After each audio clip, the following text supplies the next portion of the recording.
Hello guys, today I wanted to show you the setup I use to beat this Archdemon. Even if your heroes are not maxed out, you can do a really nice amount of damage with this setup. For this we are going to need Pumpkin Duke of course, Cupid, Druid, Death Knight, Siren, and a low level Atlanticore that it has to be 1 of 10 in skill. And also has to be the lowest in health of all the team because he's going to take the axes from the boss. Let's go and see how this works. I start tanking with Pumpkin Duke few yards away from the boss and drop all the heroes right away behind him. And as soon as all the heroes are down, just drop Invincible to give your Pumpkin Duke a few seconds to start stacking. And if everything is okay, there's nothing more you can do on the next 3 minutes. This boss has two main abilities we're going to need to deal with. The first one and most important ability is that he drops an axe that deals really huge damage to the lowest HP hero every 5 seconds. And this is the reason why we need a low health Atlanticore with 1 of 10 skill.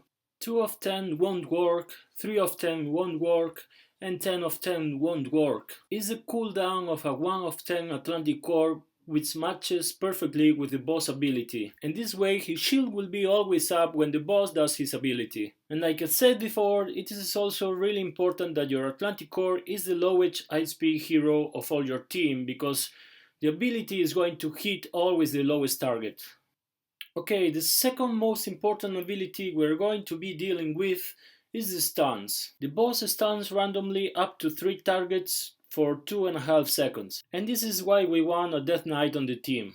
Ideally, your Death Knight should be 9 of 10 skill to avoid all the stuns, but if your Death Knight is only 7 of 10 or 8 of 10, it should already do the job.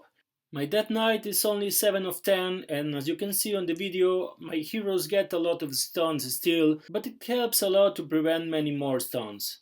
Besides these two main abilities, the boss has a very high defense and is immune to stun, silence and scatter, and also has a cap damage of 500k. And this is the reason we're going to use Siren, Cupid and Druid, just to boost your hero's damage. And even though there's a cap of 500k damage, his defense is so high that it is worth to use Death Strike crests on all your heroes, besides on Pumpkin Duke.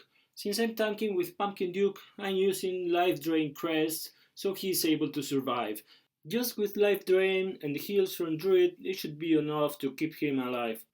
Also, to maximize the damage, no need to mention that all the heroes must be on Axe of Strife artifact. Besides Pumpkin Duke, which is on Blitz Scroll to avoid the stuns and to start stacking faster. If your heroes are maxed out like 9 of 10 or 10 of 10 with Bulwark, War God or Death Strike talents, you should be doing nearly 1 billion damage with this setup.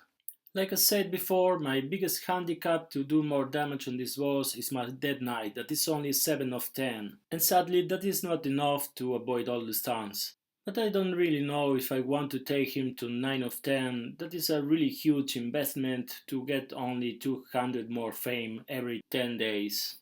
Also, Siren and Death Knight are not even double evolved, so that adds up to the final damage. But if you're not aiming to the top of the ranking, you can see you can really do a decent amount of damage with this setup.